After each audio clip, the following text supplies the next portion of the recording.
your life is on the line and you know that you're on an oxygen tank and they're going to put you on your head, see what you do. Because the bottom line is that me, I'm one person. I can never miss. The guy's not being loyal to you. How could you be loyal to him? Yeah, and whether you're your father or not. So, you know, but it's always been hard because it was my father. The word came down, this guy had to go. You know, we didn't know nothing about it until the last minute. And I liked him. I liked Bill. He was a nice guy, but... Welcome to the show. He goes, Timmy, we're not going to haul stone crab traps today. He says, buddy, we're going to go offshore and unload a pot boat from Columbia later on tonight. Welcome to this episode of Chattin with Staxx. I'm your host, Bill Staxx, and today I got Tim McBride. What's up, Tim? Hi, man. Good.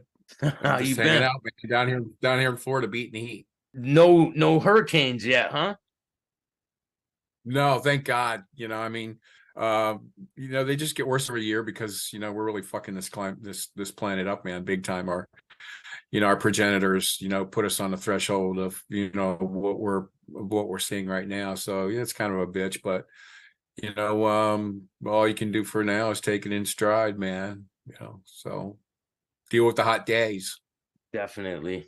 So I want you to take me back to when you were doing this.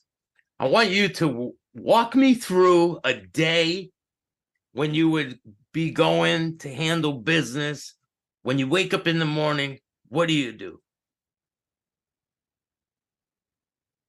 Well, I'll tell you what I can do is begin by the very first time I ever got involved in this. You know, the first time I ever saw a boat, you know, like the one that's being shown right there, you know, behind us here. Yeah. Which is very cool. That looks like either a long line or a trawler. It's not a shrimp boat because there's no nets out there, but definitely a deep hauled vessel. You can tell by the way its bow section is and the way it's sitting. But anyways, yeah, no, I was, you know, I had moved down here, you know, from LA. I went back to Wisconsin for a little bit where I did my high school years. I grew up in North Carolina, and my best buddy at that time, when I finally went back home, you know, from being out in LA, he calls me that next day. I was there. He goes, dude, I'm moving to Florida, you know, tomorrow. He says, I'm going to drive down and go to work on a fishing boat, a crab boat, you know, pull stone crab traps. And I didn't know. Well, I knew what it was because I had done before. I had taken a drive down there just over the summer, you know, and I went out on a boat and that, you know, but didn't really, you know, get the grasp of what it was I was really, you know, looking at because I was just a kid.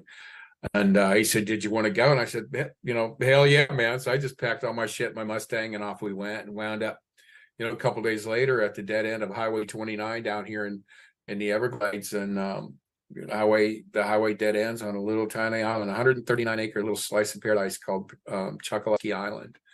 And the island that you have to go over to get to the causeway to get to Chokoloskee, that's Everglades City. So between the two islands, they create this town, Everglades City, with a population of just under 400 people. And even still today, it's not much more than that, right around 500 people, simply because, you know, there's a lot of old time families and a lot of, you know, and people like that. Plus, you know, they're not making any more islands, so there really isn't much, you know, No more space.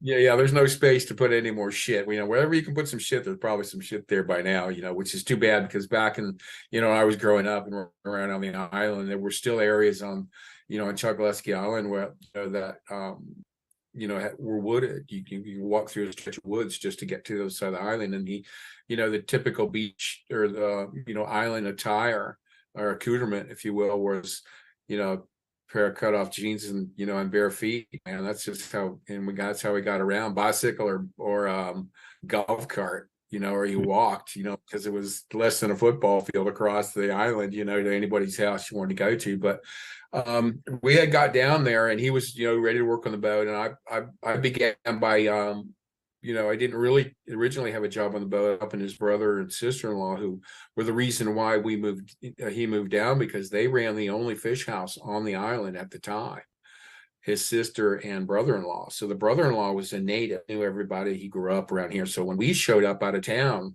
you know, from from Bumfuck, where, they were from. Yeah. Nobody questioned us. Nobody questioned our integrity or our background, or, like, these are cops. These guys are young cops. They're trying to, get in here or some shit. It was never that we were never looked upon that way because of where we came from. Was it easily known though that they were doing something shady? Well, no, you know what I mean. There was what it was you hear a lot of the talk. And every now and then somebody mentioned potholing or just stuff like that. But until you actually see it for yourself, I mean, it's just stories. Yeah. Stories about ghost stories about these guys hauling around a lot, like that. But never really paying much attention to it. Because that's all it was at that time. I mean, it wasn't like just flagrantly everybody in town knew, because that was one of the greatest things about the story that I told was, them being able to keep this under wraps for as many years and as many generations as they did. But, we'll pass that, we'll touch on that a little bit while, but for right now's sake, when I came down to help his sister and brother-in-law finish completing building their new home on the island. So when the house was finished, the captain of the boat that my buddy was working with decided that he didn't like this other guy that was working with him because he didn't really know him. He was like from Michigan or some shit like that. But and that's up, trust and knowing people and the kind of, working on a boat like that, in particular, Billy, captain, of the boat, wanted to get back into pothauling, which I discovered later on, but didn't trust this guy, but wanted, now that I was available, they, and stone crabbing is, it's a bust ass work, man. I mean, it'll make a fucking man out of you. It's some guys, and the turnover is fantastic because a lot of guys will work maybe, a half a season. It's a lot of guys would only get through a half a season and they just quit, or they won't even come back, and captain's always looking for good guys, and strong backs to work, because it's pulling these fucking traps, and and I'll send you along some pictures you put up, of what these traps look like, and they're not all that big. They're maybe 20 inches wide by maybe 24 inches deep by maybe 19 inches tall or what like that, and they'd have a wooden lid that you could just open like this. We were taking tires, radial tires, and cutting them into little strips and nailing them on the boards and using them as hinges, to open and close the boards on top of the trap. And then two other small little pieces of wood just nailed in that you could turn them as a latch like that. So you turn the latch, open it, and you reach in and grab the crabs and just throw them out like that. So the traps are about 50 pounds or so a piece because the bottom 6 inches of the trap is full of concrete. Because when you push that fucker overboard, it's got to land on the bottom flat like this. Because the only way for them to get into the trap is through the funnel on top. So you have to weight that thing enough so when you throw it, when you pitch it off, just shove it off the back of the boat, it's got to land like that perfectly. Yeah. What if it lands upside down? And how do you know if it's... Well, it won't land. It won't, because you got, you've got 45 pounds of concrete in the bottom of this damn thing. It's going to land bottom down, and they always do. I mean, they turn, as soon as you shove them in there, that concrete's, bang, they hit the bottom just like that. Yeah. Yeah. But the way we lay them out, and we got good enough to the point where after the first couple of, season or so, we were pulling about 600, I'm not going to say about, we pulled 600 traps a day. Wow. That's a I lot. could send you along up some pictures of what the best stern of a vessel like that looks like. And it's done, in a similar fashion as to how the guys on Deadliest Catch, if you've ever seen this show, how they pull their traps in. Now, this by no means any comparison. I'm not trying to make a comparison by any means, because those fucking guys, you could pay me enough to do that fucking job. Yeah, that's a little extreme. Their job.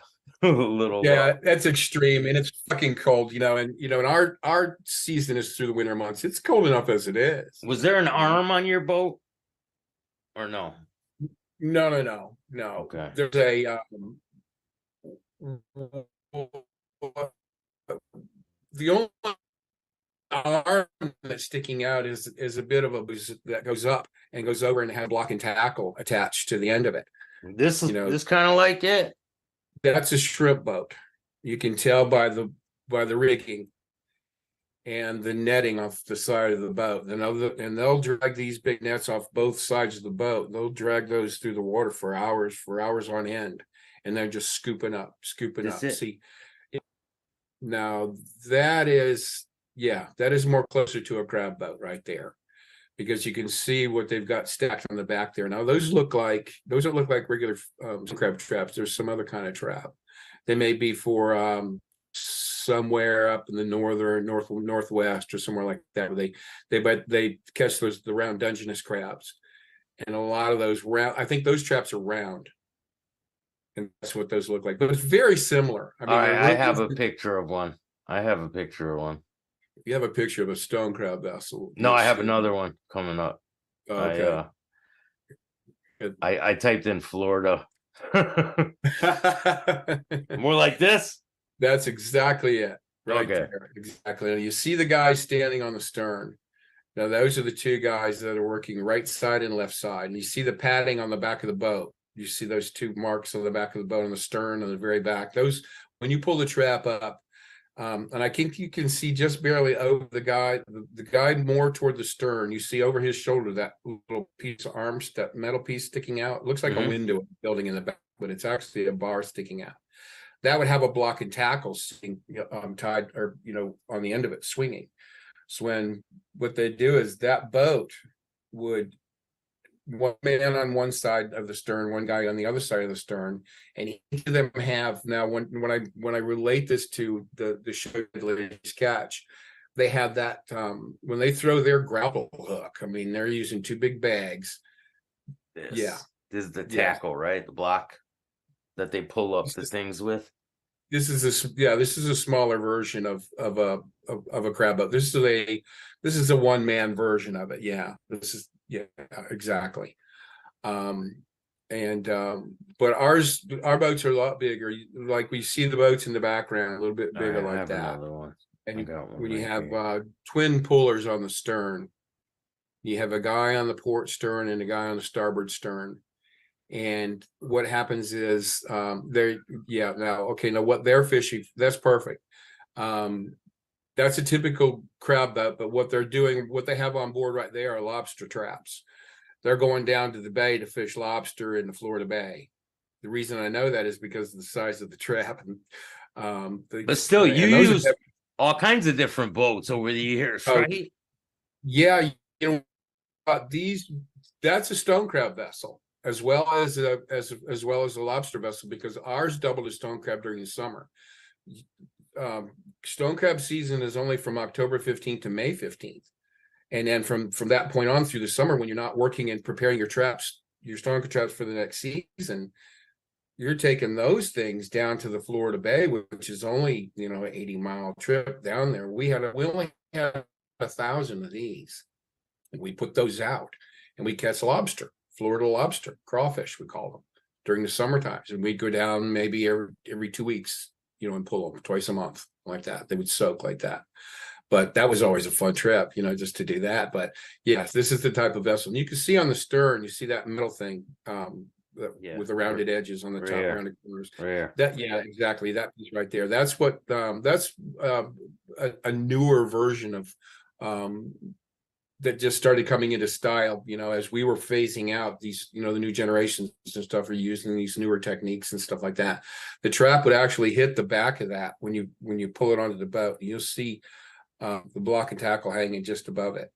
The trap would hit the back of that, and it would come up, and that thing would lay down, and the trap would slide up right in front of the guy. So it was right on that table in front of him. Now ours would be the block and tackles hanging there. The trap would come up and hang from that. We would pull it in and release it and let it sit on the stern. The stern would be just where that guy's hip is. Yeah. The next step and the easiest thing about the whole thing is, when my buddy's pulling a trap, I'm pushing one off. Now, when he's now he's got one on board, and captain's motoring up to the next trap that's in the line. They're about maybe 30 yards apart. So he has, between the time he picks his trap up until we get to the next buoy, to get his open, clear the crab out of it, rebait it, clean the funnels, clean the barnacles off of it, and shut it and clean it, take any knots out of the rope, repair any boards or anything needs to happen to it. So when I grab my buoy to pull my trap in, he's pushing his over. So it's every kind of time like we in pick one up, unison. we drop. It's in unison.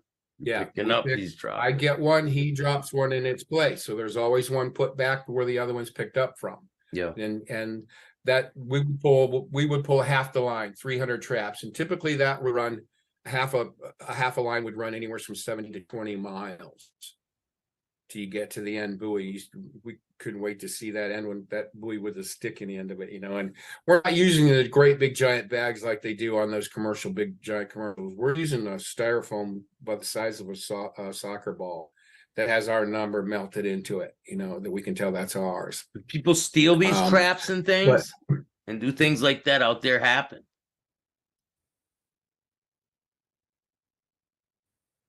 No, actually, there were people respected that even in those days, because you get your ass shot, somebody will shoot you, and it's highly illegal, by the way, if you do caught, with your hand in somebody's traps, man. I mean, they're going to take your boat, they'll take your license, they'll take your, everything from you. I mean, it should be, because this is a living that we're all trying to make out there, and it's tough enough work as it is, man. I mean, like I said, look at all these fucking traps in this thing, man. That's a lot. Yeah, there's probably, what am I looking at? There's probably 10, 20, 30, 40, 50, 60, 70. There's probably 300, maybe 200 of those large, 300 of those large traps on there. And those fuckers weigh, and then we have to take those out and throw those in the same pattern, same back and forth pattern, and then go back around the next day. And then those we can pull, and those sort of things. But more to the point, this is the scenario that was imparted to me about how the boat works. And, you get up early in the morning, like 3 or 4 in the morning. But did they tell you you're going to be smuggling pot? Like, do they come out and tell you? Didn't say a word, so they just, they said, okay, Timmy's come to work on the boat. So I said, all right, cool, man. After they explained this, you wake up like first thing at first light, when you can first see in the morning, you wake up. And, as soon as you can start to see that first buoy, you start pulling, because, you got some fucking work to do, man. You got a lot of shit, a lot of traps to get through. And it's not always just breezing through one to the other, dude. You got weather, you got seas, it doesn't make any difference what the weather's doing. You're pulling them fucking traps. I've been out there on days where, we have some traps on shore and deep in shallow water, and then some that are spread out offshore in a little bit deeper water in areas, because we had at one point, when we got into this, 6,000 traps, just our one boat, like that boat you see behind you, 6,000 stone crab traps. We had 610 different spots throughout the Gulf that we would go to each day, a different spot, come back around and start over again. And that's every day. You don't take no days off. We take, Saturday and Sundays, like every other day, 5 days straight. Then we take 2 days off. Sometimes we work Saturday. It just depends. And then, but the thing of it is if you pull, your first 15 traps or so, and the captain decides he doesn't like what's coming out of the traps, he'll turn back and yell, pick them up. And then he'll turn around and go back to that first one. And now you're picking them up. Now you're coiling the ropes. Now you're clearing them out again. You rebait them, put the rope inside the trap, and you carry it back there to the back to see the back of the wheelhouse. You can barely see it behind the traps. Yeah. You carry this trap from where that guy's standing all the way to the back, and you start stacking these fuckers on there. One guy after the other, stacking, put us on a stack, go get another one, stack it, and you tell you got all 600 of them fuckers on there. Captain goes somewhere where he thinks, okay, this looks like good bottom, let's try this. Throw them off again. Now that's a day's fucking work. But besides all of that, this is how the scenario was imparted. As soon as the sun comes up, we're working. Well, I get on the boat, and the bunks are in the wheelhouse up there with the captain. And I wake up, and the fucking sun's up. I'm thinking, well, they told me that we're supposed to start before the sun gets up, so I lean out of the bunk and I look up, and there's Captain Billy looking down at me from his captain's chair. He's got a big grin on his face. He goes, Timmy, we're not going to haul stone crab traps today. He says, buddy, we're going to go offshore and unload a pot boat from Columbia later on tonight.